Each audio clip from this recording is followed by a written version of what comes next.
We finally get the answers to who stabbed Gary, while Andi is reclaiming her power, and Karen and Danni are fighting for their lives.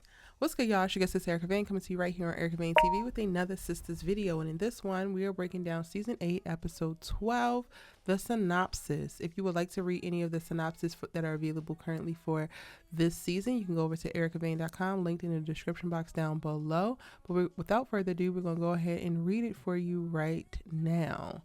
While Danni and Karen face potentially fatal situations, Andi discovers Robin's hidden obsession and reclaims power. News of Gary's stabber spreads quickly. If you haven't already, subscribe to the channel so you don't miss out on any of my sisters' content and conversation. And let's talk about it, because there's a lot mentioned and yet no details in this synopsis, so it leaves us plenty of room to guess what we can anticipate. Now, the most ominous of this whole thing, I think, is that Danni and Karen face potentially fatal situations.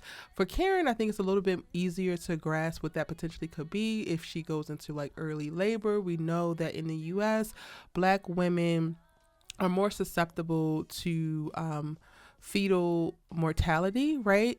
And struggles with their lives while in childbirth. And she is pregnant with twins. She is technically a geriatric pregnancy, an elder pregnancy.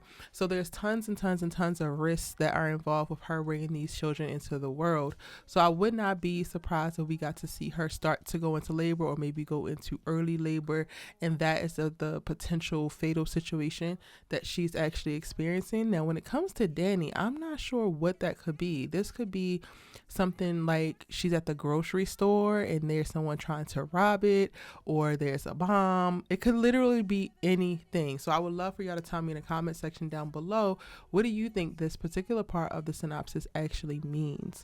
Now, it could also not be Karen's pregnancy that's actually putting her life on the line, but Karen and Danni could be somewhere together and their lives could be on the line. I would not put that past them either, in reference to the writers and how they set the situation. I'm just hoping it's not going to be a throwaway. If y'all are going to go as far as to say they're put into fatal situations in which their lives are called into question, then they don't make a joke out of it. That they don't basically play on the potential suspense and great storytelling that could come from speaking to near-death experiences by jokifying it, So we will have to see. Cannot wait to go down in the comment section and see what y'all think. Now, Andi discovers Robin's hidden obsession and reclaims her power.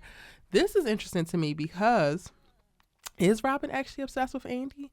Before this, he didn't give obsessed, but coming back and I will always be here for you. I've always been watching. I've been keeping a tab on you because I'm always going to protect you, whether near or far. That definitely kind of gives stalker vibes. So is Andi uncovering his hidden obsession with her? We get to see in episode 10, Robin comes to the penthouse while Gary is there. Gary appeared. He broke out of the hospital and he shows up at Andi's penthouse, and then Robin comes over. Now, I'm recording this before I actually get to see the episode 10 and 11, but we know that's happening because we got the trailer for those episodes, right?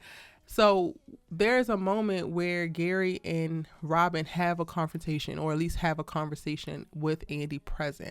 These men have kind of been going back and forth over not only the lust and desire of Andi, but ultimately the power over her. She very much so gives pawn in her romantic relationships, and Gary has definitely really clung to the idea of controlling Andi and exerting power over Andi.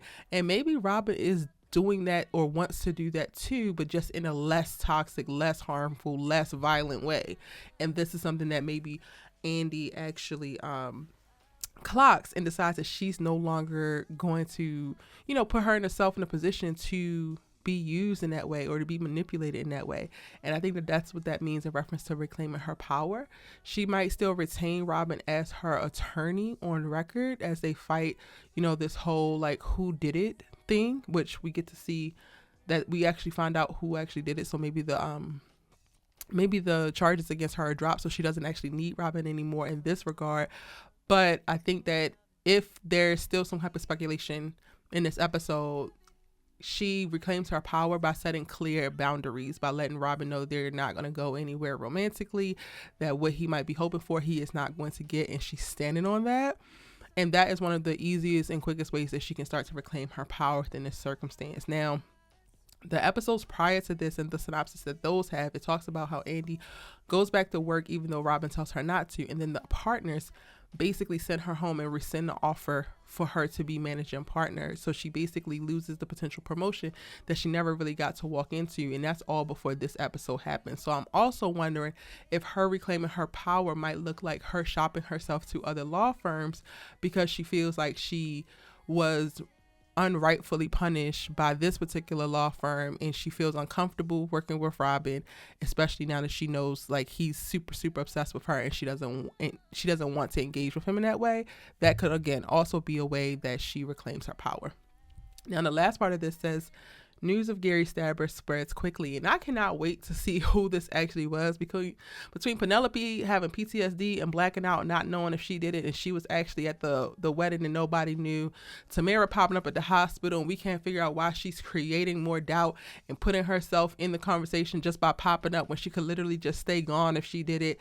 Hayden, I don't think he has it in him, but then that also leads us to believe like he could possibly do it in reference to a crime of passion, because he was very much so mad and trying to run at the beginning of this season. So I can't wait to see who this is actually going to be. I would love for y'all to tell me in the comment section down below, who do you think that the Gary Stabber actually is? And do you think that Gary is the one who actually identifies this person? Now, I'm still of the camp of, I don't actually believe that Gary has amnesia like he's pretending to have, even though he's doing a damn good job of pretending. I don't understand how he would remember Andi out of everybody, not remembering Penelope, who's the mother of his child, not remembering Hudson, who is his minion and partner in crime in a lot of ways, like not remember anybody but Andi, but then also being able to remember how to get to the penthouse that he bought her while not remembering anything else. It just feels very suspect to me. So I'm wondering if Gary is the one who's going to identify who actually did it, and that's how the police find out who the Gary Stabber is, or if he's not going to be snitching, even though he does remember and just pretending that he doesn't, and then they find out on their own. Like, I definitely think in episode 10 and 11, they call Penelope in because they find out that she was actually on the scene as well. I don't know if I believe that Penelope did it, but again, I cannot wait to have a conversation with y'all in the comment section about who y'all think did it, so that we can further flesh out all of the little conspiracy theories around it. And I like that they are starting the second half of this season really cutting that particular conversation off. Like, we're going to have a definitive answer before the start of episode 13, and then we're going to be good to go and able to move forward. Now, Gary is back in full effect. I would not have been able to guess this. Knowing that he was going to get hurt last season, I found out very early on, but it was kind of like shared with me that he was going to die, for him to not die, and me to be rooting for him to die, because I feel like it would really enhance the show. And to know that Gary now is back in play, he's going to be back healthy and probably still on Andi's neck. I am not excited for the tail end of this season, especially as it pertains to Andi's storyline, but I am excited for Karen and what's happening with the babies, if we're going to get the birth of the babies before the end of the season, and then how the whole Aaron and Zach dynamic is going to play out.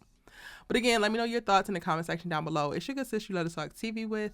The synopses are available for you and kept up to date on ericavane.com, so be sure to check ericavane.com for other Sistas news to keep yourself in the know. Hit that like button if you made it all the way to the end, because I believe that you liked it, and I'm seeing you in the next one.